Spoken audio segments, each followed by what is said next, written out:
Welcome to the Mobile Home Park Mastery Podcast, where you will learn how to identify, evaluate, negotiate, perform due diligence on, finance, turn around, and operate mobile home parks. And now, here is your host, the fifth largest mobile home park owner in the United States, Frank Rolfe.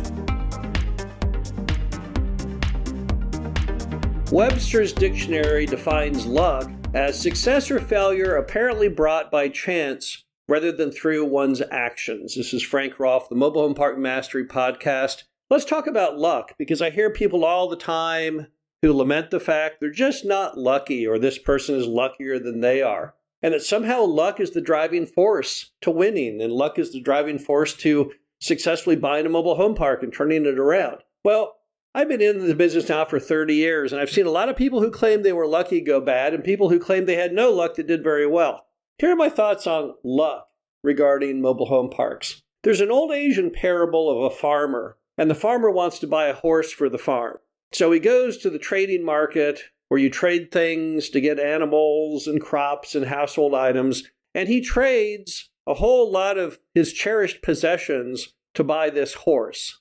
Now, when he gets back to the farm, it turns out it's not a very good horse, because if you jump on the horse, it will buck and bronk and throw you off. So everyone in the town says, aha, he is unlucky. That farmer has no luck because he gave up everything he loved for a horse, and the horse is no good. And everyone in the town laughed at him. And then his son was embarrassed because everyone in the town said, oh yeah, your dad, he's the guy that has no luck who bought the bad horse. The son decides to go out and try and calm the horse down, to make it where it can be salvaged, where he can ride the horse. So what he does is he goes out there and gets up on the horse, and the horse proceeds to buck up its back, toss him off, and he breaks his leg. The whole town laughed and said, oh, this farmer's so unlucky. He bought this bad horse, and now his son broke his leg trying to tame the horse. This man has no luck at all. And then there was a big war. And they went around and they took all the men from the village who were in good shape over a certain age,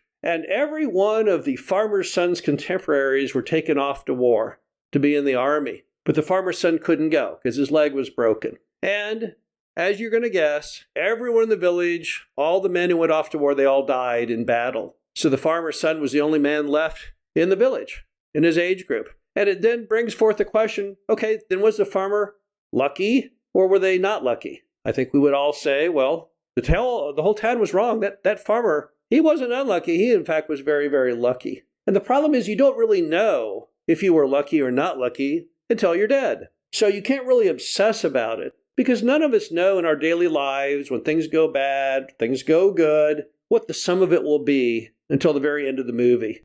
Yet some people get in this vibe that they've got endless good luck. And I've seen people who have this feeling that they're lucky, that they're innately successful because it's the will of the gods, because they have such good fortune behind their name. Those people always end up getting in trouble. They don't fear life as those of us who don't think we're the lucky person. So they get sloppy, and then ultimately things blow up on them. But for the longest time, they thought they were lucky. They had good luck. But again, none of us know whether we have good luck or bad luck, literally, until our movie is over. Another thought on luck is you make your own luck.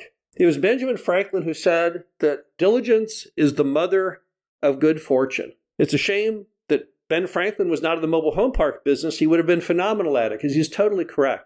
You make most of your luck in this business by the property you select and the due diligence you do in the selection of that property. I would say that typically the die is cast when you buy a mobile home park, whether you'll make money or not, literally on the day of closing, because your decision to buy that property, if correct, is what will create the value. And if you are wrong through sloppy diligence, bad decision making, then no matter how hard you work, that park will still fail. Finally, it's always and will always be better to be smart than lucky. Some people say, oh, it's better to be lucky than smart. I would say that's not true at all, because there's a basic science behind making money with mobile home parks. And it has nothing to do with luck. You might say, well, what is the science that will make me lucky when I'm naturally not? Well, there's 5 attributes to any mobile home park that makes it successful or not. Your infrastructure, the density, the economics of the deal, the age of the homes, and the location.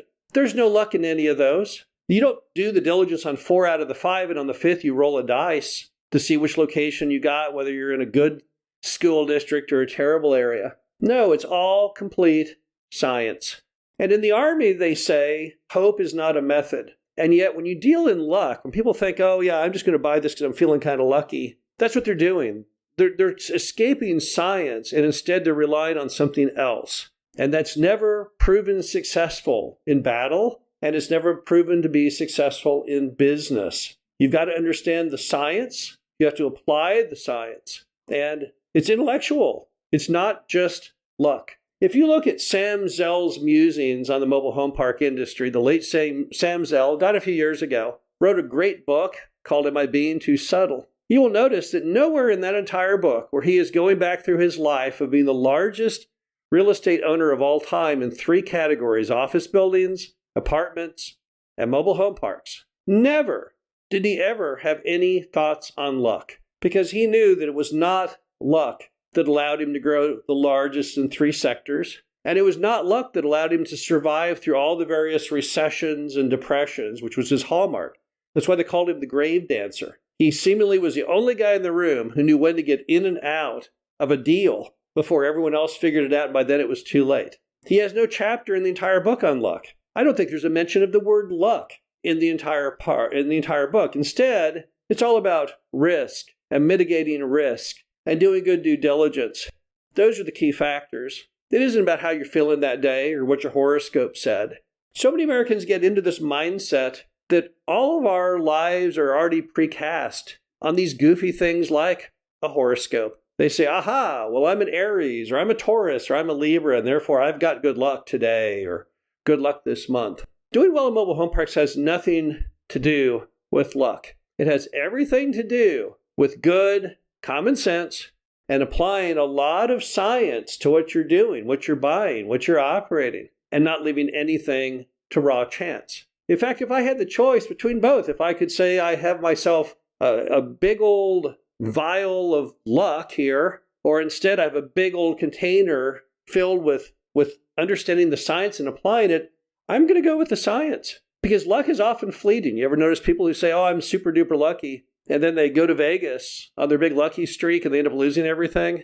It really makes you wonder, really in life, is there really luck? Is there really chance? Or is it mainly just the application of good science, and then when people don't apply it, they're unlucky, and when they do apply it, they are lucky? The bottom line is, if you don't feel like you're a very lucky person, or if you feel like you're an extremely lucky person, mobile home parks are an equal opportunity investment for anyone. If you simply understand the science and apply it, you'll always end up winning, and you'll feel lucky. This is Frank Rolfe, the Mobile Home Park Mastery Podcast. Hope you enjoyed this.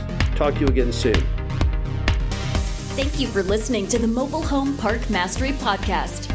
Be sure to visit us at mhpmastery.com to subscribe to the show, read our show transcriptions, and access all of our great information on mobile home park investing.